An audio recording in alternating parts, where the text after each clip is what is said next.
ನಮಸ್ಕಾರ ಸ್ನೇಹಿತರೆ, ಧ್ವನಿಲೋಕಕ್ಕೆ ನಿಮಗೆಲ್ಲ ಸ್ವಾಗತ. ನಾವಿವತ್ತು 11ನೇ ತರಗತಿ ಭೌತಶಾಸ್ತ್ರ ಅಂದರೆ ಫಿಸಿಕ್ಸ್ನ 1ನೇ ಪಾಠ ಫಿಸಿಕಲ್ ವರ್ಲ್ಡ್ ಅಂತಕ್ಕಂತಹ ಅಧ್ಯಾಯದ 2ನೇ ಭಾಗದ ವಿಡಿಯೋ ನೋಡ್ತಾ ಇದ್ದೀವಿ. ಇದಕ್ಕಿಂತ ಮುಂಚೆ 1ನೇ ಭಾಗದ ವಿಡಿಯೋ ನಿಮಗೆ ಯೂಟ್ಯೂಬ್ನಲ್ಲಿ ಸಿಗ್ತದೆ, ಇಲ್ಲಾಂತ ನಿಮಗೆ ಕೆಳಗಡೆ ಲಿಂಕ್ ಕೂಡ ನಾನು ಹಾಕಿರ್ತೀನಿ, ನೋಡಿ. ಹಿಂದಿನ ವಿಡಿಯೋದಲ್ಲಿ ನೀವು ಆಲ್ರೆಡಿ ಕಲ್ತಿದ್ದೀರಿ. ಏನಂತ ಕಲ್ತಿದ್ದೀರಿ ಅಂತಂದ್ರೆ ಫಿಸಿಕಲ್ ವರ್ಲ್ಡ್, ಭೌತಿಕ ಜಗತ್ತು ಅಂತಂದ್ರೇನು, ಆಮೇಲೆ ಈ ಒಂದು ಭೌತಿಕ ಜಗತ್ತಿನಲ್ಲಿ ಮಾನವನ ಪಾತ್ರ ಏನು, ಮಾನವ ಒಬ್ಬ ಬುದ್ಧಿಜೀವಿ, ವಿಚಾರವಾದಿ ಜೀವಿ ಅಂತ ನಿಮಗೆ ಗೊತ್ತಿದೆ. ವಿಚಾರದಿಂದ ಜ್ಞಾನ, ವಿಜ್ಞಾನ ಅಂತ ನೀವು ಹಿಂದಿನ ಭಾಗದ ವಿಡಿಯೋದಲ್ಲಿ ನೋಡಿದಿರಿ. ಈ ಭಾಗದ ವಿಡಿಯೋದಲ್ಲಿ ನಾವೇನು ಮಾಡೋಣ ಅಂತಂದ್ರೆ scientific methods to study the nature. Scientific methods to study the nature ಅಂತಂದ್ರೆ ಅರ್ಥ ಏನು? ಮೊದಲಾಗಿ ಹೆಡಿಂಗ್ ಏನಪ್ಪ? Scientific methods to study nature. ಅರ್ಥ ಬೇಕಲ್ಲ, ನಾವೇನಾದ್ರೂ ಕಲಿತಾ ಇದ್ದೀವಿ ಅಂತಂದ್ರೆ ಮೊದಲನೇದಾಗಿ ಅದರ ಅರ್ಥ ನಾವು ತಿಳ್ಕೊಳ್ಬೇಕಾಗ್ತದೆ. ಎಲ್ಲಿ ಸೈಂಟಿಫಿಕ್ ಮೆಥಡ್ಸ್ ಅಂತ ಹೇಳ್ತಾರೆ ಅವರು. Scientific methods to study the nature ಅಂದ್ರೆ ಈ ಒಂದು ನೇಚರ್ ಅನ್ನ, ಪ್ರಕೃತಿಯನ್ನ, ಈ ಒಂದು ಜಗತ್ತನ್ನ ನಾವು ಅಧ್ಯಯನ ಮಾಡಬೇಕು, ಸ್ಟಡಿ ಮಾಡಬೇಕು ಅಂತಂದ್ರೆ ಕೆಲವೊಂದಿಷ್ಟು ಮೆಥಡ್ಗಳಿದಾವೆ. ಆ ಮೆಥಡ್ಗಳ ಮೂಲಕ ನಾವೇನ್ ಮಾಡ್ಬೇಕಾಗ್ತದೆ? ಈ ನೇಚರ್ ಅನ್ನ ಸ್ಟಡಿ ಮಾಡಬೇಕಾಗ್ತದೆ. ಹಾಗಿದ್ರೆ ಆ ಮೆಥಡ್ಗಳು ಯಾವುವು ತಿಳ್ಕೊಂತ ಹೋಗೋಣ. ಮೊದಲನೇದಾಗಿ ನಾವು ಎಲ್ಲೇ ಹೋಗ್ಲಿ, ಯಾವುದೊಂದು ಪ್ರವಾಸಕ್ಕೆ ಹೋಗ್ಲಿ ಅಥವಾ ಒಂದು ಊರಿನಿಂದ ಇನ್ನೊಂದು ಊರಿಗೆ ಸುಮ್ಮನೆ ಹಾಗೆ ಹಾಯಾಗಿ ಅಡ್ಡಾಡ್ಕೊಂತ ಹೋಗುವಾಗ ಕೂಡ ನಾವೇನು ನೋಡ್ತೀವಿ? ಈ ಒಂದು ನೇಚರ್ ಅನ್ನ ನೋಡ್ತೀವಿ, ಪ್ರಕೃತಿಯನ್ನ ನೋಡ್ತೀವಿ, ಪ್ರಕೃತಿಯ ಸೌಂದರ್ಯವನ್ನ ಸವಿತೀವಿ. ಸರಿನಾ? ಈ ಪ್ರಕೃತಿ ಸೌಂದರ್ಯವನ್ನು ಸವಿಯುವುದು ಅರ್ಥ ಏನು? ನೋಡುವುದು. ನೋಡುವುದು ಅಂತಂದ್ರೆ ಅಬ್ಸರ್ವೇಷನ್ ಅಂತ ಬರ್ತದೆ. ಅಂದ್ರೆ ಮೊದಲನೇ ಸ್ಟೆಪ್, ಮೊದಲನೇ ಮೆಥಡ್, 1ನೇ ಮೆಥಡ್ ಏನಪ್ಪ? Scientific methods to study the nature ಒಳಗಡೆ ಫಸ್ಟ್ ಮೆಥಡ್ ಬರೋದು ಅಬ್ಸರ್ವೇಷನ್. ಅಬ್ಸರ್ವೇಷನ್ಸ್ ಅಂತಂದ್ರೆ ನಾವು ಮಾಡ್ತೀವಿ, ನೋಡ್ತಾ ಹೋಗ್ತೀವಿ, ಜಗತ್ತಿನ ನಲ್ಲಿ ನಡೀತಕ್ಕಂಥ ಬದಲಾವಣೆಗಳನ್ನ ನೋಡ್ಕೊಂತ ಹೋಗ್ತೀವಿ. ಇದು ಅಬ್ಸರ್ವೇಷನ್ ಅಂತ ಆಗ್ತದೆ. ಉದಾಹರಣೆಯಾಗಿ ನ್ಯೂಟನ್ ನಿಮ್ಗೆ ಗೊತ್ತಿದ್ದಾರೆ.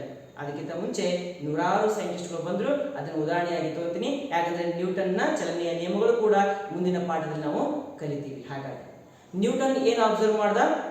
ಚಲನೆಯ ನಿಯಮಗಳನ್ನು ಅಬ್ಸರ್ವ್ ಮಾಡ್ದ. ಅರ್ಥ ಆಗ್ತದ್ರೆ? ಗ್ರಾವಿಟೇಷನಲ್ ಫೋರ್ಸ್ ಅನ್ನ ವಿಚಾರ ಮಾಡ್ದ, ಅದ್ರ ಬಗ್ಗೆ ಅವನು ಅಬ್ಸರ್ವ್ ಮಾಡ್ದ. ಒಂದು ಹಣ್ಣು ಕೆಳಗಡೆ ಬೀಳ್ತಾ ಇದೆ, ಈ ಒಂದು ಹಣ್ಣು ಕೆಳಗೆ ಬೀಳ್ತಾ ಇದೆ, ಭೂಮಿಯ ಕಡೆನೇ ಬೀಳ್ತಾ ಇದೆ ಅನ್ನೋದೇನೋ ಒಂದು ಅಬ್ಸರ್ವೇಷನ್. ಮಳೆಗಾಲ, ಮಳೆ ಬರ್ತಾ ಇದೆ, ಅದೇ ಸಮಯದಲ್ಲಿ ಕೂಡ ಸೂರ್ಯನ ಬೆಳಕು ಇತ್ತಂತಂದ್ರೆ ನಮಗೆ ಏನು ಕಾಣುವಂತ ಸಂಭವ ಸಿಗ್ತದಪ್ಪ? ರೈನ್ಬೋ ಫಾರ್ಮೇಶನ್ ಅಂತಂದ್ರೆ ಕಾಮನ ಬಿಲ್ಲು ಕಾಣ್ತದೆ, ಹೌದಲ್ರಿ? ಆ ರೈನ್ಬೋ ಫಾರ್ಮೇಶನ್ ಕೂಡ ಏನಿದು? ಒಂದು ರೀತಿಯ ಅಬ್ಸರ್ವೇಷನ್. ಹಗಲು ರಾತ್ರಿ, ಇದು ಒಂದೇನಪ್ಪ? ಅಬ್ಸರ್ವೇಷನ್. ಹಗಲಾಗ್ಬೋದು, ರಾತ್ರಿ ಆಗ್ಬೋದು, ಅಬ್ಸರ್ವೇಷನ್. ಅದೇ ರೀತಿಯಾಗಿ ಮೇಲ್ಮುಖವಾಗಿ ಅಥವಾ ಎತ್ತರದಲ್ಲಿರ್ತಕ್ಕಂತಹ ಎತ್ತರ ಪ್ರದೇಶದ ನೀರು ಹರಿಯುತ್ತಾ ತಗ್ಗು ಪ್ರದೇಶಕ್ಕೆ ಸಾಗುವುದು ಕೂಡ ಒಂದು ಅಬ್ಸರ್ವೇಷನ್. ಅಂತಂದ್ರೆ ನೋಟ, ನೋಡುವುದು ಅಂತ ನಾವು ಹೇಳ್ತೀವಿ. ಇದು ಅಬ್ಸರ್ವೇಷನ್ ಏನಿದು? ಮೊದಲ ಮೆಥಡ್, ಮೊದಲ ಸ್ಟೆಪ್. ಎದ್ರದಪ್ಪ ಮೊದಲ ಸ್ಟೆಪ್? ಇದು ಸೈಂಟಿಫಿಕ್ ಸ್ಟಡಿ ಆಫ್ ನೇಚರ್ ಅಂತಂದ್ರೆ ವೈಜ್ಞಾನಿಕ ಅಧ್ಯಯನ, ಪ್ರಕೃತಿಯ ವೈಜ್ಞಾನಿಕ ಅಧ್ಯಯನದಲ್ಲಿ ಮೊದಲನೇದಾಗಿ ಬರ್ತಕ್ಕಂಥ ಸ್ಟೆಪ್ ಯಾವುದು? ಅಬ್ಸರ್ವೇಷನ್ ಅಂತ ಹೇಳಿ. ಸೆಕೆಂಡ್ ಸ್ಟೆಪ್, 2ನೇ ಸ್ಟೆಪ್ ಏನಪ್ಪ? Whenever you observe anything we need to study why and how. ಯಾವುದೇ ಒಂದು ಅಬ್ಸರ್ವೇಷನ್ ನಾವು ನೋಡಿದ್ವಿ ಅಂತಂದ್ರೆ ನಮ್ಮ ಹತ್ರ ಬರ್ತಕ್ಕಂಥ ಪ್ರಶ್ನೆಗಳು ಯಾವುವು? 2, ವೈ, ಹೌ. ಏಕೆ ಮತ್ತು ಹೇಗೆ. ಏಕೆ, ಹೇಗೆ. ಏಕೆ, ಹೇಗೆ ಅಂತ ನಾವು ತಿಳ್ಕೊಳ್ಬೇಕಾದ್ರೆ ಮೊದಲೇನ್ ಮಾಡ್ಬೇಕಾಗ್ತದ? ಆ ಅಬ್ಸರ್ವೇಷನ್ ಅನ್ನ ನಾವು ಏನ್ ಮಾಡ್ಬೇಕಾಗ್ತದ್ರಿ? ಒಂದು ಪ್ರಯೋಗಶಾಲೆಗೆ ತರಬೇಕಾಗ್ತದ, ಲ್ಯಾಬೊರೇಟರಿಗೆ ತರಬೇಕಾಗ್ತದ. ಅದಕ್ಕೆ ನಾವು ಏನ್ ಮಾಡ್ಬೇಕಾಗ್ತದೆ? ಎಕ್ಸ್ಪೆರಿಮೆಂಟ್ ಮಾಡ್ಬೇಕಾಗ್ತದೆ. ಒಂದು ಗೋಲ ತಗೊಂಡ್ವಿ, ಒಂದು ಟಾರ್ಚ್ ಅನ್ನ ಹಾಕಿದ್ವಿ, ಟಾರ್ಚ್ ತಿರುಗಿಸ್ತಾ ಹೋದ್ರೆ ಈ ಗೋಲದ ಮೇಲೆ ಒಂದು ಕಡೆಗೆ ಬೆಳಕು ಬೀಳ್ತದೆ, ಒಂದು ಕಡೆಗೆ ಕತ್ಲೆ ಕಾಣ್ತದೆ. ಅಂದ್ರೆ ಒಂದು ಕಡೆ ಹಗಲು, ಒಂದು ಕಡೆ ರಾತ್ರಿ ಅಂತ ನಾವು ಹೇಳ್ತೀವಿ. ಯಾವಾಗ ಈ ಟಾರ್ಚ್ ಅನ್ನ ತಿರುಗಿಸೋದ್ರಿಂದ, ಟಾರ್ಚ್ ಅನ್ನ ಸ್ಥಿರವಾಗಿ ಇಟ್ಟು ಆಮೇಲೆ ಈ ಗೋಲ, ಆಮೇಲೆ ಗ್ಲೋಬ್ ಅನ್ನು ನಾವು ತಿರುಗಿಸ್ಕೊಂತ ಹೋದ್ರೆ ಅಲ್ಲೂ ಕೂಡ ಏನಾಗ್ತಪ್ಪ? ಗ್ಲೋಬ್ ಮೇಲೆ ಹಗಲು ಮತ್ತು ರಾತ್ರಿಗಳು ಕಂಡುಬರ್ತದೆ. ಅಂದ್ರೆ ಇಲ್ಲಿ ಸೂರ್ಯನೇ ಭೂಮಿನೇ ಸೂರ್ಯನ ಸುತ್ತ ತಿರುಗಬೇಕಂತ ಏನು ರೂಲ್ ಇಲ್ಲ. ಸೂರ್ಯನು ಕೂಡ ಭೂಮಿಯ ಸುತ್ತ ಸುತ್ತಿದ್ರೂ ಕೂಡ ಏನಾಗ್ತದೆ, ಹಗಲು ರಾತ್ರಿ ಆಗ್ತವೆ ಅಂತಕ್ಕಂತಹ ಸಂಭವನೀಯತೆಗಳನ್ನು ನಾವು ಎಲ್ಲಿಂದ ಕಂಡುಕೊಳ್ತೀವಿ? ಪ್ರಯೋಗಶಾಲೆಯಿಂದ ಕಂಡುಕೊಳ್ತೀವಿ. ಹಾಗಾಗಿ ನಾವು ಒಂದು ದುರದೃಷ್ಟ ಏನು ಅಂತಂದ್ರೆ, ಪುಸ್ತಕದಲ್ಲಿನೇ ಅಧಿಕ ಪ್ರಮಾಣದ ಜ್ಞಾನ ಇದೆ ಅಂತ ನಾವು ತಿಳ್ಕೊಂತೀವಿ. ಪುಸ್ತಕ ಬಿಟ್ಟು ಜಗತ್ತಿನಲ್ಲಿ ಈ ಒಂದು ಪ್ರಕೃತಿಯಲ್ಲಿ ಜ್ಞಾನದ ಭಂಡಾರ ಬಹಳ ಆದ ಅಂತ ನಾವು ಹೇಳಬಹುದು. ಹಾಗಾಗಿ ಪುಸ್ತಕದ ಜೊತೆಗೇನೆ ನಾವು ಈ ಒಂದು ಪ್ರಕೃತಿಯನ್ನ ಪ್ರೀತಿ ಮಾಡೋದು ಕಲಿಬೇಕು, ಪ್ರಕೃತಿಯನ್ನ ಅಧ್ಯಯನ ಮಾಡೋದು ಕಲಿಬೇಕು. ಇಲ್ಲೂ ಕೂಡ ಪ್ರಯೋಗಶಾಲೆಯಿಂದ ನಮಗೆ ಏನು ಸಿಗ್ತದ್ರಿ? ಅಧಿಕವಾದಂತಹ ಜ್ಞಾನ ಸಿಗ್ತದ. ಪ್ರಯೋಗದಿಂದ ಜ್ಞಾನ, ಆಮೇಲೆ ಈ ಒಂದು ಪ್ರಕೃತಿಯಿಂದ ಜ್ಞಾನ ಸಿಗ್ತದೆ ವಿನಃ ಪುಸ್ತಕದಿಂದ ಸಿಗುತ್ತೆ.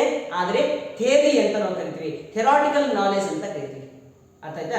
ಥೆರಾಟಿಕಲ್ ನಾಲೆಜ್ ಸಿಗ್ಬೇಕಾಗಿದ್ದು ಪುಸ್ತಕಗಳಿಂದ. ಪುಸ್ತಕಗಳು ಕೂಡ ಬಹಳ ಮುಖ್ಯ, ಆದರೂ ಕೂಡ ಅದರ ಜೊತೆಗೇನೆ ಅದನ್ನ ಪುಸ್ತಕದ ಆಳವಾದ ಅಧ್ಯಯನ ಮಾಡಬೇಕು, ಅದನ್ನ ಸಂಪೂರ್ಣವಾಗಿ ತಿಳ್ಕೊಳ್ಬೇಕು ಅಂತಂದ್ರೆ ನಮಗೆ ಬೇಕಾದದ್ದು ಪ್ರಯೋಗಶಾಲೆಗಳ ಅಧ್ಯಯನ, ಪ್ರಯೋಗಾಲಯಗಳಲ್ಲಿನ ಅಧ್ಯಯನ ಅಂತ ನಾವು ಹೇಳ್ತೀವಿ. ಹಾಗಾಗಿ ಅಬ್ಸರ್ವೇಷನ್ ಆದಂತ ನಂತರ, ಅಬ್ಸರ್ವೇಷನ್ ಮಾಡಿದ ನಂತರ ಬರ್ತಕ್ಕಂಥ ಸ್ಟೆಪ್ ಯಾವ್ದ್ರಿ? ಕಂಟ್ರೋಲ್ಡ್ ಎಕ್ಸ್ಪೆರಿಮೆಂಟ್ ಅಂತ ಕರೀತಾರೆ. ಕಂಟ್ರೋಲ್ಡ್ ಎಕ್ಸ್ಪೆರಿಮೆಂಟ್ ಏನರ್ಥ? ಕಂಟ್ರೋಲ್ಡ್ ಎಕ್ಸ್ಪೆರಿಮೆಂಟ್, ಎಕ್ಸ್ಪೆರಿಮೆಂಟ್ಸ್ ಅಂತ ನಿಮ್ಗೆ ಗೊತ್ತಿದೆ, ಪ್ರಯೋಗಗಳು ಅಂತ. ಕಂಟ್ರೋಲ್ಡ್ ಅಂತಂದ್ರೆ ಇಲ್ಲಿ ಗ್ಲೋಬ್ ಅನ್ನ ಕಂಟ್ರೋಲ್ ಮಾಡದೆ ಟಾರ್ಚ್ ಅನ್ನ ಗ್ಲೋಬ್ ಸುತ್ತಲೂ ಸುತ್ತಾ ಹೋದೆ. ಇದೊಂದು ಕಂಟ್ರೋಲ್ಡ್ ಎಕ್ಸ್ಪೆರಿಮೆಂಟ್ ಆಯ್ತು. ಅದೇ ರೀತಿಯಾಗಿ ಈ ಟಾರ್ಚ್ ಅನ್ನ ಹನಿಗಳು ಬೀಳ್ತಾ ಇದಾವೆ, ಆ ಹನಿಗಳ ಮೇಲೆ ಟಾರ್ಚ್ ಅನ್ನು ನಾನು ಹಾಕ್ತೀನಿ, ಅವಾಗ ಅದು 7 ಬಣ್ಣವಾಗ್ತದೆ. ಟಾರ್ಚ್ ಅನ್ನ ಹನಿ ಅನ್ನೋಕ್ಕಿಂತ ಒಂದು ನಾನು ತಗೋತೀನಿ, ಪ್ರಿಸಮ್ ತಗೋತೀನಿ. ಅರ್ಥ ಆಯ್ತಾ? ಪ್ರಿಸಮ್ ತಗೊಂಡು ಪ್ರಿಸಮ್ ನಲ್ಲಿ ಬಿಳಿಯ ಬಣ್ಣವನ್ನು ಹಾಯಿಸ್ತೀವಿ ಅಂತಂದ್ರೆ 7 ಬಣ್ಣಗಳಾಗಿ ಬದಲಾವಣೆ ಹೊಂದವ, ಸ್ಪ್ಲಿಟ್ ಆಗ್ತವ ಅಂತ ನಾವು ಕರಿತೀವಿ. ಅದು 10ನೇ ತರಗತಿ ನಮ್ಗೆ ಗೊತ್ತಿದೆ ಆಲ್ರೆಡಿ, ರಿಫ್ರಾಕ್ಷನ್ ಆಫ್ ಲೈಟ್ ಅಂತ ಕರಿತೀವಿ ಅದನ್ನ. ಬೆಳಕಿನ ವಕ್ರೀಭವನ ಅಂತ ನಾವು ಕರಿತೀವಿ. ಹೌದಿಲ್ರಿ? ಇಲ್ಲಿ ಏನ್ ಮಾಡಿದ್ವಿ? ಒಂದು ಪ್ರಿಸಮ್ ಅನ್ನು ತಗೊಂಡ್ವಿ, ಒಂದು ಟಾರ್ಚ್ ಅನ್ನು ತಗೊಂಡ್ವಿ, ಆಮೇಲೆ ಇನ್ನೊಂದು ಪರದೆಯನ್ನು ತಗೊಂಡ್ವಿ. ಅದು ಆದ ನಂತರ ಬಿಳಿಯ ಬಣ್ಣದ ಒಂದು ಕಿರಣದಿಂದ ನಮಗೆ ಸಿಗ್ತವ್ರಿ 7 ಬಣ್ಣಗಳು ಸಿಗ್ತಾವಂತ ನಮ್ಗೆ ಗೊತ್ತಾಯ್ತು. ಇದೇನಿದು? Controlled experiment. Controlled experiment. ಬಿಳಿಯ ಬಣ್ಣದ ಟಾರ್ಚೇ ತಗೊಳ್ಬೇಕು, ಸ್ಫಟಿಕನೇ ತಗೊಳ್ಬೇಕು ಅಥವಾ ಪ್ರಿಸಮ್ ಅನ್ನೇ ತಗೊಳ್ಬೇಕಾಗ್ತದೆ, ಅಲ್ಲೊಂದು ಪರದೆ ತಗೊಳ್ಬೇಕು. ಇವೇನೇನು?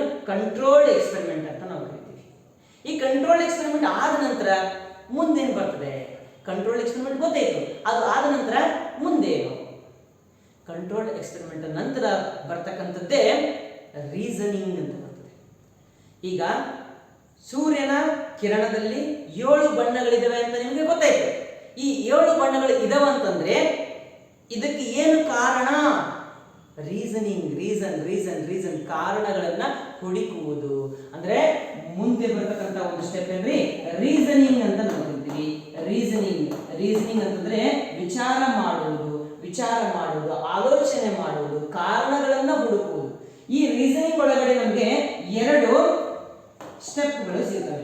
There are 2 steps in reasoning. Number 1, that is qualitative reasoning. Qualitative reasoning ಅಂತ ನಾವು ಕರಿತೀವಿ. ಎರಡನೇದಾಗಿ ಬರೋದು ಕ್ವಾಂಟಿಟೇಟಿವ್ ರೀಸನಿಂಗ್ ಅಂತ ಹೇಳಿ. Quantitative reasoning, quantitative reasoning. ಮೊದಲನೇದಾಗಿ ಅಬ್ಸರ್ವೇಷನ್ ಮಾಡಿದ್ವಿ, ಕಂಟ್ರೋಲ್ಡ್ ಎಕ್ಸ್ಪೆರಿಮೆಂಟ್ಗಳನ್ನ ಮಾಡಿದ್ವಿ. ಅಂತಂದ್ರೆ ಬೇರೆ ಬೇರೆ ಕಲ್ಲುಗಳ ಸೈಜ್ ತಗೊಂಡು ಅವುಗಳನ್ನ ಭೂಮಿ ಮೇಲೆ ಹಾಕ್ತಾ ಹೋದ್ವಿ. ಅದು ಎಷ್ಟು ಸಮಯದಲ್ಲಿ ಭೂಮಿ ನೆಲಕ್ಕೆ ಬಂದು ತಾಗ್ತದೆ, ಎಷ್ಟು ಎತ್ತರದಿಂದ ಇಟ್ಟಾಗ ಅದರ ಸಮಯ ಏನು, ಸಮಯಕ್ಕೆ ತಕ್ಕಂತೆ ಎತ್ತರಗಳಲ್ಲಿ ಬದಲಾವಣೆಗಳೇನು, ಇವೆಲ್ಲ ನಾವು ಮಾಡಿದ್ವಿ, ಕಂಟ್ರೋಲ್ಡ್ ಎಕ್ಸ್ಪೆರಿಮೆಂಟ್ ಮಾಡ್ಕೊಂತ ಹೋದ್ವಿ. ನಂತರ ಬರೋದು ರೀಸನಿಂಗ್ ಅಂತ ಹೇಳಿ. ರೀಸನಿಂಗ್ ಅಲ್ಲಿ 2 ತರ. ಮೊದಲನೇದು ಕ್ವಾಲಿಟೇಟಿವ್ ರೀಸನಿಂಗ್. ಕ್ವಾಲಿಟಿ ಅಂತಂದ್ರೆ ನಿಮ್ಗೆ ಗೊತ್ತಿದೆ, ಒಂದು ಗುಣ ಅಂತಂದಂಗೆ. ಕ್ವಾಲಿಟಿ ಅಂತಂದ್ರೆ ಗುಣ. ಈ ಒಂದು ಡ್ರೆಸ್ ಇದೆ, ಡ್ರೆಸ್ನ ಕ್ವಾಲಿಟಿ, ಇದರ ಗುಣ, ಇದರ ಒಂದು ಸತ್ವ, ಇದರ ಜಡತ್ವ ಏನಿದೆ ಅದನ್ನು ತಿಳ್ಕೊಳ್ಳೋದೇನಪ್ಪ? ಕ್ವಾಲಿಟಿ ಅಂತ ಹೇಳ್ತೀವಿ. ಕ್ವಾಲಿಟೇಟಿವ್ ರೀಸನಿಂಗ್ ಅಂತ ನಾವು ಹೇಳ್ತೀವಿ. ಈ ಕ್ವಾಲಿಟೇಟಿವ್ ರೀಸನಿಂಗ್ಗೆ ಒಂದೆರಡು ಎಕ್ಸಾಂಪಲ್ಸ್ ನಾವು ಹೇಳ್ಕೊಂತ ಹೋಗ್ಬೇಕಂತಂದ್ರೆ, ಕ್ವಾಲಿಟೇಟಿವ್ ರೀಸನಿಂಗ್ ಅಂತಂದ್ರೆ ಉದಾಹರಣೆಯಾಗಿ ಮೇಲ್ಭಾಗದಿಂದ ಮೇಲ್ಮುಖದಿಂದ ಅಥವಾ ಎತ್ತರದ ಪ್ರದೇಶದಿಂದ ಬಿಟ್ಟಂತಹ ಒಂದು ನೀರಿನ ಹನಿ ಅದು ಜಾರುವಂತ ತಗ್ಗು ಪ್ರದೇಶಕ್ಕೆ ನೆಲಸಮ ಪ್ರದೇಶಕ್ಕೆ ಬಂದು ಸೇರ್ತದೆ. ಇದೇನಿದು ಕ್ವಾಲಿಟಿ. ಯಾವುದರ ಕ್ವಾಲಿಟಿ ಇದು? ನೀರಿನ ಕ್ವಾಲಿಟಿ, ನೀರಿನ ಗುಣಲಕ್ಷಣ. ಏನಪ್ಪಾ ನೀರಿನ ಗುಣಲಕ್ಷಣ? ಎತ್ತರದ ಪ್ರದೇಶದಿಂದ ತಗ್ಗಿನ ಪ್ರದೇಶದ ಕಡೆಗೆ, ತಗ್ಗಾದ ಪ್ರದೇಶದ ಕಡೆಗೆ ಸಾಗುವುದು ಏನಿದು? ಕ್ವಾಲಿಟಿ, ಗುಣಲಕ್ಷಣ. ಯಾವುದೊಂದು ಗುಣಲಕ್ಷಣ? ನೀರಿನ ಗುಣಲಕ್ಷಣ ಅಂತ ನಾವು ಹೇಳ್ತೀವಿ. ಅದೇ ರೀತಿಯಾಗಿ ಈ ಕ್ವಾಲಿಟೇಟಿವ್ ರೀಸನಿಂಗ್, ಉದಾಹರಣೆಯಾಗಿ ಭೂಮಿಯಿಂದ ನಾವು ಒಂದು ಚೆಂಡನ್ನು ಎಸಿತೀವಿ. ಭೂಮಿಯಿಂದ ಮೇಲಕ್ಕೆ ಚೆಂಡನ್ನು ಎಸೆದಾಗ ಕೆಲ ಸಮಯಗಳ ನಂತರ ಅದು ಭೂಮಿಯ ಕಡೆಗೇನೆ ವಾಪಸ್ ಬರ್ತದೆ. ಯಾಕೆ ಅಂತ ಪ್ರಶ್ನೆ ಬಂದು, ಇದು ಆಬ್ಸರ್ವೇಷನ್ ಒಂದನೇದು. ಎರಡನೇದೇನು? Controlled experiment. ಕಂಟ್ರೋಲ್ಡ್ ಎಕ್ಸ್ಪೆರಿಮೆಂಟ್ ಆದ ಬಳಿಕ ನಮಗೆ ಗೊತ್ತಾಯ್ತು, ಓಹೋ ಭೂಮಿಯ ಹತ್ರ ಏನೋ ಒಂದು ಶಕ್ತಿ ಇದೆ, ಒಂದು ಅದ್ಭುತವಾದಂತಹ ಶಕ್ತಿ ಇದೆ. ಆ ಅದ್ಭುತವಾದಂತಹ ಶಕ್ತಿಯನ್ನ ನಾವೇನು ಕರಿತೀವಿ? ಗ್ರಾವಿಟೇಷನ್ ಅಂತ ಕರಿತೀವಿ, ಅಥವಾ ಗುರುತ್ವ ಅಂತ ಕರಿತೀವಿ. ಈ ಗುರುತ್ವ ಭೂಮಿಯ ಹತ್ರ ಇದೆ. ಯಾಕಿದೆ? ಭೂಮಿಗೆ ಮಾಸ್, ದ್ರವ್ಯರಾಶಿ ಇದೆ ಅಂತ ನಾವು ಹೇಳ್ತೀವಿ. ಹಾಗಿದ್ದಾಗ ಇದೇನಾಯ್ತು? ಒಂದೇದು ಅಬ್ಸರ್ವೇಷನ್, ಎರಡನೇದು ಕಂಟ್ರೋಲ್ಡ್ ಎಕ್ಸ್ಪೆರಿಮೆಂಟ್. ಅದು ಆದ ನಂತರ ಭೂಮಿಗೆ ದ್ರವ್ಯರಾಶಿ ಇದ್ದಿದ್ದಕ್ಕೆ, ಭೂಮಿಗೆ ಮಾಸ್ ಇದ್ದಿದ್ದಕ್ಕೆ, ಅರ್ತ್ ಮಾಸ್ ಇದ್ದಿದ್ದಕ್ಕೆ ನಮ್ಗೇನು ಗೊತ್ತಾಯ್ತು? ಗ್ರಾವಿಟೇಷನ್ ಅಂತಕ್ಕಂತಹ ಒಂದು ಕ್ವಾಲಿಟಿ, ಗುಣಲಕ್ಷಣ ಬರ್ತದೆ. Every massed object is associated with gravity ಅಥವಾ ಗ್ರಾವಿಟೇಷನ್ ಅಂತ ನಾವು ಹೇಳ್ತೀವಿ. ಅದೇ ರೀತಿಯಾಗಿ ಎವ್ರಿ ಮಾಸ್ಡ್ ಆಬ್ಜೆಕ್ಟ್ ಏನಾಯ್ತು? ಈಗ ಗ್ರಾವಿಟೇಷನ್ ಪಡ್ಕೊಂತು ಅಥವಾ ಗ್ರಾವಿಟಿ ಅದ್ರ ಜೊತೆಗೆ ಇದೆ ಅಂತ ನಮಗೆ ಗೊತ್ತಾಯ್ತು. ಇದೇನು? ಕ್ವಾಲಿಟಿ. ಕ್ವಾಲಿಟೇಟಿವ್ ರೀಸನಿಂಗ್ ಅರ್ಥ ಆಯ್ತಾ? ಕ್ವಾಲಿಟೇಟಿವ್ ಅಂತಂದ್ರೆ ಅದರ ಗುಣಲಕ್ಷಣಗಳ ಆಧಾರದ ಮೇಲೆ ಕಾರಣಗಳನ್ನು ಒದಗಿಸುವುದು. ಬಿದ್ದಂತಹ ಕಲ್ಲು ಭೂಮಿಯ ಕಡೆಗೆ ಬಂತು. ಏಕೆ ಬಂತು? ಭೂಮಿಯ ಕಡೆಗೆ ಏಕೆ ಬಂತು? ಭೂಮಿಗೆ ಗುರುತ್ವ ಬಲ ಇದೆ. ಹಾಗಿದ್ರೆ ಸರ್, ಭೂಮಿಗಿಂತ ಅತಿ ದೊಡ್ಡ ದ್ರವ್ಯರಾಶಿ ಇರ್ತಕ್ಕಂಥದ್ದು ಸೂರ್ಯ. ಸೂರ್ಯನಿಗೂ ಕೂಡ ದ್ರವ್ಯರಾಶಿ ಅಧಿಕವಾಗಿದೆ. ನಾವು ಎಸೆದಂತಹ ಕಲ್ಲು ಭೂಮಿಗೆ ಬರೋದಕ್ಕಿಂತ ಮುಂಚೆ ಅದಕ್ಕಿಂತ ಜಾಸ್ತಿ ದ್ರವ್ಯರಾಶಿ ಇರ್ತಕ್ಕಂತಹ ಸೂರ್ಯನ ಕಡೆಗೂ ಕೂಡ ಸಾಗಬಹುದಾಗಿತ್ತಲ್ಲ. ಯಾಕೆ ಸಾಗಲಿಲ್ಲ? ಸೂರ್ಯನ ಕಡೆಗೆ ಯಾಕೆ ಹೋಗ್ಲಿಲ್ಲ ಕಲ್ಲು? ಯಾಕಂದ್ರೆ ಈ ಕಲ್ಲು ಭೂಮಿಗೆ ಸಮೀಪ ಇದೆ. ಆಮೇಲೆ ಯಾವುದಕ್ಕೆ ಸಮೀಪ ಇಲ್ಲ? ಸೂರ್ಯನಿಗೆ ಸಮೀಪ ಇಲ್ಲ. ಸೂರ್ಯ ಎಳ್ಕೊಬೇಕು ಅಂತಂದ್ರೆ ಎಷ್ಟು ಶಕ್ತಿ ನಾವು ಕೊಡಬೇಕು? ಆ ಕಲ್ಲನ್ನ ಎಷ್ಟು ಎತ್ತರಕ್ಕೆ, ಎಷ್ಟು ಮೇಲಕ್ಕೆ ಸಾಗಿಸಿದಾಗ ಆ ಕಲ್ಲು ಸೂರ್ಯನ ಕಡೆಗೆ ಹೋಗ್ತದೆ, ಭೂಮಿಯ ಕಡೆಗೆ ವಾಪಸ್ ಬರಂಗಿಲ್ಲ. ಈ ಪ್ರಶ್ನೆ ಕೇಳಿದಾಗ ನಮಗೆ ಉತ್ತರ ಕೊಡಬೇಕಾದ್ರೆ ಸ್ವಲ್ಪ ವಿಚಾರಗಳು ಬರ್ತವೆ. ಅವಾಗೇನಾಗ್ತದೆ? ಕ್ವಾಂಟಿಟಿ ನಾವು ಹೇಳಬೇಕಾಗ್ತದೆ. ಎಷ್ಟು ಶಕ್ತಿ ಕೊಡಬೇಕು, ಎಷ್ಟು ಶಕ್ತಿ ಅಂತಕ್ಕಂಥದ್ದೇನಿದು? ಕ್ವಾಂಟಿಟಿ ಆಗ್ತದೆ. ಅದೇನದು? ಕ್ವಾಂಟಿಟೇಟಿವ್ ರೀಸನಿಂಗ್ ಅಂತ ನಾವು ಕರಿತೀವಿ. ಅಂದ್ರೆ ಒಂದು ಕಲ್ಲನ್ನ ಎಸೆದಾಗ ಭೂಮಿಯ ಗುರುತ್ವದಿಂದ ಸಾಗಿ ಸೂರ್ಯನ ಕಡೆಗೆ ಹೋಗ್ಬೇಕು.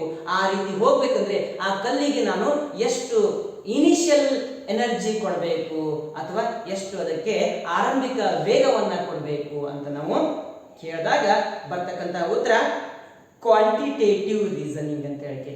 ಕ್ವಾಂಟಿಟಿ ಅಂತಂದ್ರೆ ಪ್ರಮಾಣ ಅಂತ ನಾವು ಕರಿತೀವಿ. ಈ ಪ್ರಮಾಣ, ಎಷ್ಟು ಪ್ರಮಾಣದಲ್ಲಿ ಆ ಕಲ್ಲನ್ನು ಮೇಲಕ್ಕೆ ಎಸಿಬೇಕಂತಕ್ಕಂಥದ್ದು ಕ್ವಾಂಟಿಟೇಟಿವ್ ರೀಸನಿಂಗ್ ಅಂತ ನಾವು ಕರಿತೀವಿ. ಈಗ ರೈನ್ಬೋ ಫಾರ್ಮೇಷನ್ ಆಗೋದನ್ನ ನಾವು ನೋಡ್ತೀವಿ. ರೈನ್ಬೋ ಫಾರ್ಮೇಷನ್ ಆಯ್ತು, ಏನಿದು? ಅಬ್ಸರ್ವೇಷನ್. ಅದನ್ನ ನಾನು ಏನ್ ಮಾಡಿದೆ ಅಂತಂದ್ರೆ ಕಂಟ್ರೋಲ್ಡ್ ಎಕ್ಸ್ಪೆರಿಮೆಂಟ್. ನನ್ನ ಒಂದು ಲ್ಯಾಬೊರೇಟರಿ ಒಳಗಡೆ ಒಂದು ಪ್ರಿಸಮ್ ಅನ್ನು ತಗೊಂಡೆ, ಟಾರ್ಚ್ ಅನ್ನು ಹಾಕದೆ 7 ಬಣ್ಣಗಳು ಕಂಡು. ಇದೇನಾಯ್ತು? ಕಂಟ್ರೋಲ್ಡ್ ಎಕ್ಸ್ಪೆರಿಮೆಂಟ್ ಆಯ್ತು. ಅದರ ಬಳಕೆ ಕ್ವಾಲಿಟಿ ನಮಗೆ ಗೊತ್ತಾಯ್ತು. ಏನು ಕ್ವಾಲಿಟಿ? ಏನು quality? What is the quality? When ever light travels from rarer medium to the denser medium or denser medium to the rarer medium, it will deviate or it will change its path. That is called as what? Refraction. Due to refraction of light, there will be splitting up of light, single light ray into 7 colors. This is nothing but what? This is qualitative reasoning ಅಂತ ನಾವು ಕರಿತೀವಿ. ಹಾಗಿದ್ರೆ qualitative reasoning ಗೊತ್ತಾಯಿತು. Quantity ಅಂತಂದ್ರೆ ಯಾವ ಒಂದು ದಿಕ್ಕಿನಲ್ಲಿ ಅಥವಾ ಯಾವ ಒಂದು ಕಂಡೀಷನ್ ಒಳಗಡೆ ನಮಗೆ ರೈನ್ಬೋ ಫಾರ್ಮೇಷನ್ ಆಗ್ತದೆ. ಮಳೆ ಬರ್ತಾ ಇರ್ತದೆ, ಸೂರ್ಯನ ಬೆಳಕು ಬೀಳ್ತಾ ಇರ್ತದೆ, ಆದರೆ ಎಲ್ಲಾ ಸಮಯದಲ್ಲೂ ಕೂಡ ಏನ್ ಕಾಣಂಗಿಲ್ಲ? ರೈನ್ಬೋ ಕಾಣಂಗಿಲ್ಲ. ಯಾಕೆ ಕಾಣಂಗಿಲ್ಲ ರೇನ್ಬೋ? ಹಾಗಾದ್ರೆ ರೇನ್ಬೋ ಕಾಣಬೇಕಾದ್ರೆ ಕ್ವಾಂಟಿಟಿ ಏನ್ ಬೇಕು? What is the quantity we need? ಯಾವಾಗ ಅಬ್ಸರ್ವರ್ ಇದ್ದಾನೆ, ಉದಾಹರಣೆಯಾಗಿ ನಾನು ಇಲ್ಲಿ ಒಂದು ಚಿತ್ರ ತೋರಿಸ್ತೀನಿ ನಿಮಗೆ, ಸರಿನಾ? ಇಲ್ಲೊಂದು ಚಿತ್ರ ಕಾಣ್ತದೆ ನಿಮಗೆ.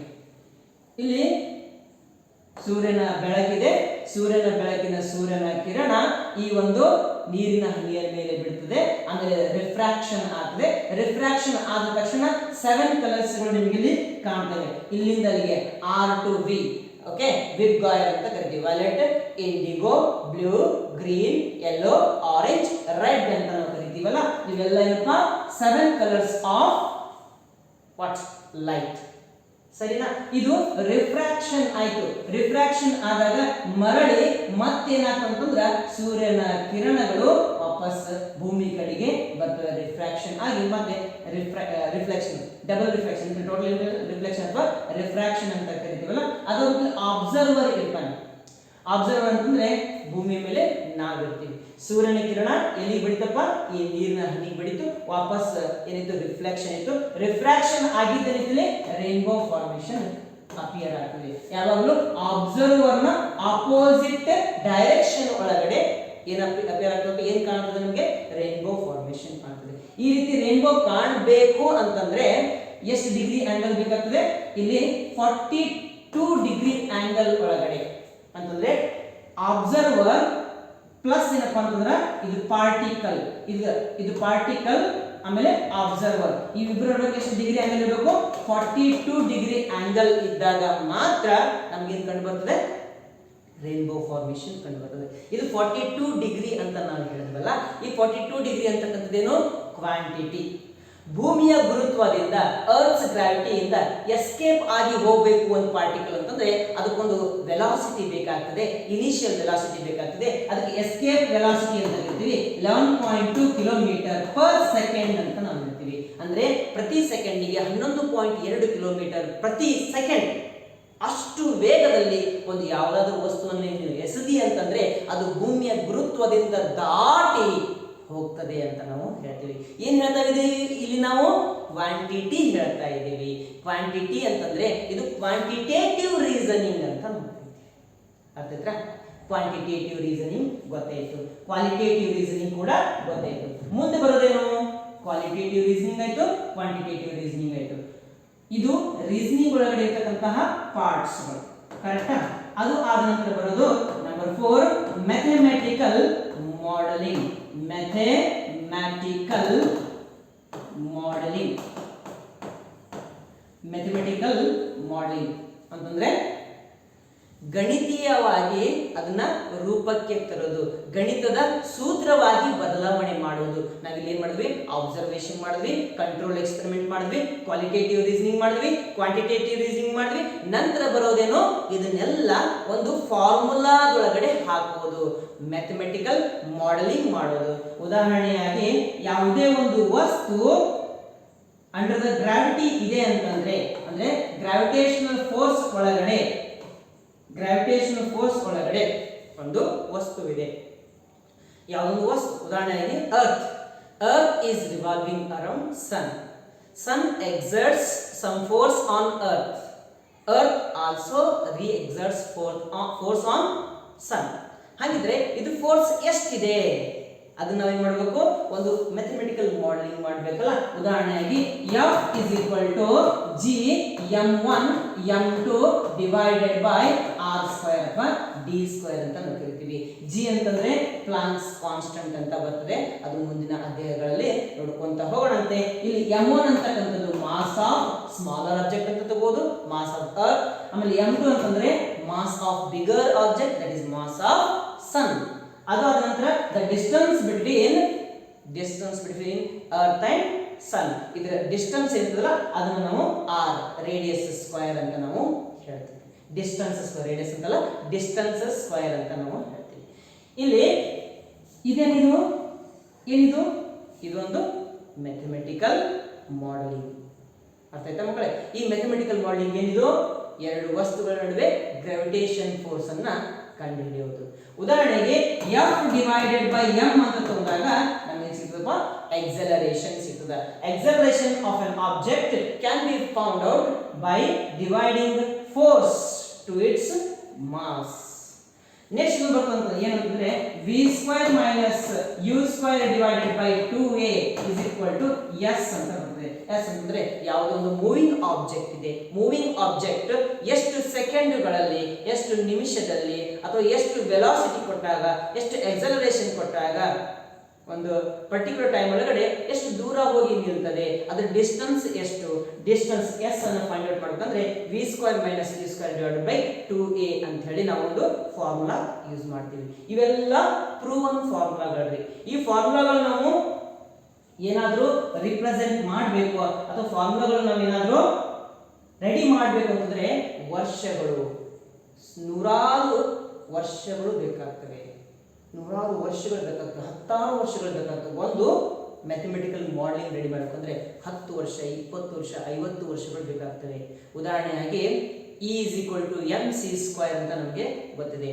ಇದು ಸರ್ ಆಲ್ಬರ್ಟ್ ಐನ್ಸ್ಟೀನ್ ಅವರ ಒಂದು ಫೇಮಸ್ ಇಕ್ವೇಶನ್ ಅಂತ ನಾವು ಹೇಳ್ತೀವಿ. ಈ ಇಕ್ವೇಶನ್ ಅವರು ರೆಡಿ ಮಾಡಬೇಕಾದ್ರೆ ಬಹಳಷ್ಟು ವರ್ಷಗಳು ತಗೊಂಡ್ರು. ಆಮೇಲೆ ಅವರ ಆಯುಷ್ಯನೇ ಮುಗಿದೋಯ್ತು. ಇನ್ನೂ ಕೂಡ ಕೆಲವೊಂದಿಷ್ಟು ಅಬ್ಸರ್ವೇಷನ್ಗಳಿದ್ದಾವೆ, ಅವರು ಮಾಡಿಟ್ಟಂತಹ ಅಬ್ಸರ್ವೇಷನ್ಸ್ಗಳು, ಅವುಗಳಿಗೆ ಮ್ಯಾಥಮೆಟಿಕಲ್ ಮಾಡೆಲಿಂಗ್ ಇನ್ನೂ ಕೂಡ ರೆಡಿ ಆಗಿಲ್ಲ. ಇನ್ನೂ ಕೂಡ ಅಲ್ಲಿ ಎಕ್ಸ್ಪೆರಿಮೆಂಟೇಷನ್ ನಡೀತಾ ಇದೆ. ಅಂದರೆ ಮ್ಯಾಥಮೆಟಿಕಲ್ ಮಾಡೆಲಿಂಗ್ ರೆಡಿ ಆಗಬೇಕು ಅಂತಂದರೆ ಏನು ಬೇಕಪ್ಪ? ಮ್ಯಾಥಮೆಟಿಕಲ್ ಮಾಡೆಲಿಂಗ್ ರೆಡಿ ಆಗಬೇಕಂತಂದರೆ ಪೇಷನ್ಸ್ ಬೇಕು, ತಾಳ್ಮೆ ಬೇಕು, ಬಹಳಷ್ಟು ವರ್ಷಗಳ ಒಂದು ಶ್ರಮ ಬೇಕಾಗ್ತದೆ. ಅರ್ಥ ಆಯ್ತಾ ಮಕ್ಕಳೇ? ಓಕೆ, ಇಲ್ಲಿ ನೋಡಿ ಒಂದು ಉದಾಹರಣೆಯಾಗಿ ನಾನೊಂದು ಎಕ್ಸ್ಪೆರಿಮೆಂಟೇಷನ್ ಕೊಟ್ಟಿದ್ದೀನಿ. ಇಲ್ಲಿ mathematical modelling needs enormous patience, ಅಂದರೆ ಸಿಕ್ಕಾಪಟ್ಟೆ ಪೇಷನ್ಸ್ ಬೇಕಂತೆ ಮ್ಯಾಥಮೆಟಿಕಲ್ ಮಾಡೆಲಿಂಗ್ಗೆ. ಓಕೆ, ಇಲ್ಲಿ ನೋಡಿ, mathematical modeling needs enormous patience. How do we do scientific study? What are the steps of scientific study? ಇದೆಲ್ಲ ಕ್ವೆಶ್ಚನ್ಸ್ ಗಳು ಬರ್ತವೆ, ಅದಕ್ಕೆ ಆನ್ಸರ್ ಗಳನ್ನು ಇಷ್ಟೆಲ್ಲ ರೆಡಿ ಮಾಡಿ ನೂರಾರು ವರ್ಷ ಇರ್ತದೆ. 99% ಫೇಲ್ಯೂರ್ ರೇಟ್ ಇದೆ ಮ್ಯಾಥಮೆಟಿಕಲ್ ಮಾಡೆಲಿಂಗ್ ಒಳಗಡೆ. 99% ಫೇಲ್ಯೂರ್ ರೇಟ್ ತಿಳಿದುಕೊಡ್ರಿ. 1% ಮಾತ್ರ ಸಕ್ಸಸ್ ರೇಟ್ ಇದೆ. ಇದರಲ್ಲಿ ಸೈಂಟಿಫಿಕ್ ಸ್ಟಡಿ ಮಾಡಿ ಅದನ್ನು ಮ್ಯಾಥಮೆಟಿಕಲ್ ಮಾಡೆಲಿಂಗ್ ರೆಡಿ ಮಾಡಬೇಕಂತಂದ್ರೆ, ಅಂದ್ರೆ ಎಲ್ಲಾ ಸೈಂಟಿಫಿಕ್ ಸ್ಟಡಿಗಳಿಗೂ ಎಲ್ಲಾ ಅಬ್ಸರ್ವೇಷನ್ಗಳಿಗೂ ಏನು ರೆಡಿ ಮಾಡೋಕ್ಕಾಗಲ್ಲ, ಮ್ಯಾಥಮೆಟಿಕಲ್ ಮಾಡೆಲಿಂಗ್ ಅಷ್ಟು ಈಸಿಯಾಗಿ ರೆಡಿ ಮಾಡೋಕ್ಕಾಗಲ್ಲ, ಬಹಳಷ್ಟು ಪರಿಶ್ರಮ ಬೇಕಾಗ್ತದೆ. ಅಂದ್ರೆ 99% ಫೇಲ್ಯೂರ್ ಇದೆ, 1% ಮಾತ್ರ ಸಕ್ಸಸ್ ರೇಟ್ ಇದೆ ಇದರಲ್ಲಿ ಮ್ಯಾಥಮೆಟಿಕಲ್ ಮಾಡೆಲಿಂಗ್ ಅಲ್ಲಿ. ಒಂದ್ ವೇಳೆ ಫೇಲ್ ಆಯ್ತು ಮ್ಯಾಥಮೆಟಿಕಲ್ ಮಾಡೆಲಿಂಗ್ ಅಂತಂದ್ರೆ ಮತ್ತೇನ್ ಮಾಡ್ಬೇಕಾಗ್ತದೆ? ನಾವು ಮತ್ತೆ ವಾಪಸ್ ಅಬ್ಸರ್ವೇಷನ್ ಹೋಗ್ಬೇಕು, ಕಂಟ್ರೋಲ್ಡ್ ಎಕ್ಸ್ಪೆರಿಮೆಂಟ್ ಮಾಡಬೇಕು, ರೀಸನಿಂಗ್ ಮಾಡಬೇಕು, ಮತ್ತೆ ಮಾಡೆಲಿಂಗ್ ಮಾಡಬೇಕು, ಮತ್ತೆ ಓಕೆ ಆದ್ರೆ ಮುಂದ್ಗಡೆ ಹೋಗ್ತೀವಿ. ಏನು ಮುಂದ್ಗಡೆ? ಅದು ಮುಂದಿನ ಸ್ಟೆಪ್ ಬರೋದೇನು? ಅದು ಆದ ನಂತರ ಮುಂದೆ ಬರೋದು ಪ್ರೆಡಿಕ್ಷನ್ ಅಂತ ಹೇಳಿ. ಸ್ಟೆಪ್ ಯಾವ್ದಪ್ಪ? 5ನೇ ಸ್ಟೆಪ್ ಪ್ರೆಡಿಕ್ಷನ್. ಮ್ಯಾಥಮೆಟಿಕಲ್ ಮಾಡೆಲಿಂಗ್ ಒಳಗೆ ಪ್ರೆಡಿಕ್ಷನ್. Fifth one prediction. ಏನು ಪ್ರೆಡಿಕ್ಷನ್? ಪ್ರೆಡಿಕ್ಷನ್ ಊಹೆ ಮಾಡೋದು. ಅಂದ್ರೆ 11.2 ಕಿಲೋಮೀಟರ್ ಪರ್ ಸೆಕೆಂಡ್ ನಲ್ಲಿ ನಾನು ಒಂದು ರಾಕೆಟ್ ಉಡಾವಣೆ ಮಾಡಿದೆ ಅಂತಂದ್ರೆ ಇದು ಅರ್ತ್ ನಿಂದ ಎಸ್ಕೇಪ್ ಆಗಿ ಹೋಗ್ತದೆ. ಅಂದ್ರೆ ಅರ್ತ್ ಅಟ್ಮಾಸ್ಫಿಯರ್ ದಾಟಿ ಹೋಗ್ಬೇಕು. ದಾಟಿ ಹೋದ ನಂತರ ಮುಂದೇನ್ ಮಾಡಬೇಕು? ಉದಾಹರಣೆಯಾಗಿ ನಾನೊಂದು ರಾಕೆಟ್ ಅನ್ನ ಚಂದ್ರನ ಕಡೆಗೆ ಸಾಗಿಸ್ತಾ ಇದ್ದೀನಿ ಅಂತ ತಿಳ್ಕೊಳ್ರಿ. ಉದಾಹರಣೆಗೆ ಇಲ್ಲೊಂದು ಚಂದ್ರ ಇದೆ, ಇದು ಭೂಮಿ ಇದೆ. ಭೂಮಿಯ ಮೇಲ್ಗಡೆ ನಾವಿದ್ದೀವಿ, ಇಲ್ಲಿಂದ ರಾಕೆಟ್ ಹಾರಿಸಬೇಕು. ಅವಾಗ ಏನಂತಂದ್ರೆ ಚಂದ್ರ ಈ ತರ ರೌಂಡ್ ಹೊಡಿತಾ ಇದ್ದಾನೆ. ಹಿಂಗೆ ಡೈರೆಕ್ಟ್ ಆಗಿ ನಾವೇನ್ ಮಾಡೋಕ್ಕಾಗಿಲ್ಲ, ಒಂದು ರಾಕೆಟ್ ನ ಹಾರಿಸಕ್ಕಾಗಿಲ್ಲ. ಅಂದ್ರೆ ಇಲ್ಲಿ ಹಾರಿಸಿದ ನಂತರ ಅದು ರಾಕೆಟ್ ವೇಗ ಮತ್ತು ಚಂದ್ರನ ವೇಗ ಎರಡು ಮ್ಯಾಚ್ ಆಗಬೇಕು. ಮ್ಯಾಚ್ ಆಗಿ ಅದೆರಡು ಒಂದೇ ಪೊಸಿಷನ್ ಒಳಗಡೆ ಬರಬೇಕು. ಆ ರೀತಿ ನಾವು ಮ್ಯಾಥಮೆಟಿಕಲ್ ಮಾಡೆಲಿಂಗ್ ಅನ್ನ ರೆಡಿ ಮಾಡಬೇಕಾಗ್ತದೆ. ಒಂದು ಮಿಲಿಮೀಟರ್ ಅಥವಾ ಸೆಂಟಿಮೀಟರ್ ಒಳಗೂ ಕೂಡ ವ್ಯತ್ಯಾಸ ಆದರೆ ಆ ಮಿಷನ್ ಫೇಲ್ಯೂರ್ ಆಗ್ತದೆ ಅಂತ ನಾವು ಹೇಳಬಹುದು. ಇಲ್ಲಿ ಯಾವಾಗ ಉದಾಹರಣೆಗೆ ಒಂದು ರಾಕೆಟ್ ಅನ್ನು ಉಡಾವಣೆ ಮಾಡಿದ್ವಿ, 2 ಗಂಟೆಗಳ ನಂತರ 2 ಗಂಟೆಗಳ 2 ಅವರ್ಸ್ ಆಯ್ತು ಅಂದ್ಕೊಳ್ಳಿ. 2 ಅವರ್ಸ್ ಆಯ್ತು. ಅದಾದ ನಂತರ ಅರ್ತ್ ಅಟ್ಮಾಸ್ಫಿಯರ್ ಇಂದ ದಾಟಿ ಹೋಯ್ತು, ಮೂನ್ ಸಮೀಪ ಹೋಯ್ತು. ಈಗ ಅದಕ್ಕೆ ಏನ್ ಬೇಡ? ಅರ್ತ್ ಗ್ರಾವಿಟಿ ಬೇಡ. ಅವಾಗ ನಾವೇನ್ ಮಾಡೋಣ? ಎಂಜಿನ್ ಆಫ್ ಮಾಡ್ಬಿಡೋಣಂತೆ. ಎಂಜಿನ್ ಆಫ್ ಮಾಡಿದಾಗ ಏನಾಗ್ತದೆ? ಇಲ್ಲಿ ಏನಿದೆ? ರಾಕೆಟ್ ಇದೆ. ಈ ರಾಕೆಟ್ ಎಂಜಿನ್ ಆಫ್ ಆದ ನಂತರ ಎದುರುಗಡೆ ತಿರುಗುತ್ತಪ್ಪ. ಇದು ಎದುರುಗಡೆ ತಿರುಗುತ್ತದೆ, ಚಂದ್ರನ ಕಡೆ ತಿರುಗುವಂತ ಹೋಗ್ತದೆ. ಅಂದ್ರೆ ಚಂದ್ರನ ಗ್ರಾವಿಟಿ ಕಡೆಗೆ, ಮೂನ್ ಗ್ರಾವಿಟಿ ಅದು ಎಳ್ಕೊಂತ ಹೋಗ್ತದೆ. ಅಟ್ ದ ಲಾಸ್ಟ್ ಕೊನೆಯದಾಗಿ ಏನು ಮಾಡ್ತಾರೆ ಅಂತಂದ್ರೆ ಇಲ್ಲಿ ಪ್ಯಾರಾಚೂಟ್ ಓಪನ್ ಮಾಡಿಬಿಟ್ರೆ ನಿಧಾನಕ್ಕೆ, ಪ್ಯಾರಾಚೂಟ್ ಹತ್ರ ನಡೆಯಿಲ್ಲ, ಯಾಕಂದ್ರೆ ಅಲ್ಲಿ ಏನಿಲ್ಲ, ಗಾಳಿ ಇಲ್ಲ. ಅದರ ಬದಲಾಗಿ ಮಾಡ್ತಂದ್ರೆ ರಿವರ್ಸ್ ಎಂಜಿನ್ ಮಾಡ್ತಾರೆ, ಎಂಜಿನ್ ಅನ್ನ ರಿವರ್ಸ್ ಆಗಿ ಓಡಿಸ್ತಾರೆ. ಅವಾಗ ಏನಾಗ್ತದೆ, ನಿಧಾನಕ್ಕೆ ಚಂದ್ರನ ಮೇಲೆ ಬಂದು ನಿಂತ್ಕೊಂಡು ಬಿಡ್ತದೆ. ಇಲ್ಲಿ ಯಾವ ಸಮಯದಲ್ಲಿ ಎಷ್ಟು ಇನಿಷಿಯಲ್ ಪವರ್ ಅನ್ನ ಕೊಡಬೇಕು, ಯಾವ ಸಮಯದಲ್ಲಿ ಎಂಜಿನ್ ಆಫ್ ಮಾಡಬೇಕು, ಯಾವ ಸಮಯದಲ್ಲಿ ರಿವರ್ಸ್ ಎಂಜಿನ್ ಅನ್ನ ಹಾಕಬೇಕು, ಇದೆಲ್ಲ ಏನು ಪ್ರೆಡಿಕ್ಷನ್ಗಳು. ಈ ಪ್ರೆಡಿಕ್ಷನ್ ಯಾವಾಗ ಮಾಡ್ತೀವಿ, ನಮ್ಮ ಹತ್ರ ಮ್ಯಾಥಮೆಟಿಕಲ್ ಮಾಡೆಲಿಂಗ್ ಇದ್ದಾಗ ಮಾತ್ರ ಮಾಡ್ತೀವಿ. ಅದು ಸಕ್ಸಸ್ ಆಯಿತು ಅಂತಂದ್ರೆ, ಒಂದು ರಾಕೆಟ್ ಸಕ್ಸಸ್ ಆಯಿತು ಅಂತಂದ್ರೆ ನಾವು ಮಾಡಿರ್ತಕ್ಕಂಥ ಮ್ಯಾಥಮೆಟಿಕಲ್ ಮಾಡೆಲಿಂಗ್ 100% ಸರಿಯಾಗಿದೆ ಅಂತ ನಾವು ಹೇಳ್ಬೋದು. ಆ ಮ್ಯಾಥಮೆಟಿಕಲ್ ಮಾಡೆಲಿಂಗ್ ಅನ್ನ ಬೇರೆ ಬೇರೆ ರಾಕೆಟ್ ಉಡಾವಣೆಗೆ ಉಪಯೋಗ ನಾವು ಮಾಡಬಹುದು. ಇದು ಮ್ಯಾಥಮೆಟಿಕಲ್ ಮಾಡೆಲಿಂಗ್. ಮ್ಯಾಥಮೆಟಿಕಲ್ ಮಾಡೆಲಿಂಗ್ ಅಲ್ಲ, ಇದು ಪ್ರೆಡಿಕ್ಷನ್. ಸರಿನಾ? ಮ್ಯಾಥಮೆಟಿಕಲ್ ಮಾಡೆಲಿಂಗ್ ಅಲ್ಲ, ಇದು ಮುಗಿದ ಮ್ಯಾಥಮೆಟಿಕಲ್ ಮಾಡೆಲಿಂಗ್. ಮುಂದೆ ಬರೋದೇನೋ ಇದು ಪ್ರೆಡಿಕ್ಷನ್. ಇಲ್ಲ ಹೇಳಿದ್ದು ಪ್ರೆಡಿಕ್ಷನ್. ಪ್ರೆಡಿಕ್ಷನ್ ಆದ ನಂತರ ಮುಂದೆ ಬರೋದು ಎರಡು, ಒಂದು ಸಕ್ಸಸ್ ಆಗ್ತದೆ, ಇಲ್ಲೊಂದು ಫೇಲ್ಯೂರ್ ಆಗ್ತದೆ. ಒಂದು ರಾಕೆಟ್ ಅನ್ನು ನಾವು ಹಾರಿಸಿದ್ರೆ ಅರ್ತ್ ಗ್ರಾವಿಟಿಯಿಂದ ಮುಂದ್ಗಡೆ ಹೋಗ್ಬೋದು, ಇಲ್ಲಂದ್ರೆ ವಾಪಸ್ ಇಲ್ಲೇ ಬಂದು ಸಮುದ್ರದೊಳಗಡೆ ಬೀಳಬಹುದು. ಇಲ್ಲಿ ಎರಡು ಬರ್ತವೆ, ಒಂದು ಏನ್ರಿ ಸಕ್ಸಸ್ ಬರ್ತದೆ, ಇನ್ನೊಂದು ಫೇಲ್ಯೂರ್ ಬರ್ತದೆ. ಅಂತಂದ್ರೆ ಎರಡು ವೆರಿಫಿಕೇಶನ್ ಅಥವಾ ಫಾಲ್ಸಿಫಿಕೇಶನ್ ಅಂತ ಹೇಳಿ. ಅಂದ್ರೆ 6ನೇ ಸ್ಟೆಪ್, 6th ಸ್ಟೆಪ್ ಯಾವ್ದಪ್ಪ? ವೆರಿಫಿಕೇಶನ್, ಫಾಲ್ಸಿಫಿಕೇಶನ್,